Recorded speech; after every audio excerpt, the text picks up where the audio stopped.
Hello, this is Arturo from RT302.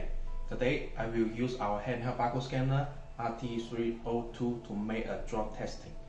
Look, we will drop it on 1 meter height. Let's do it.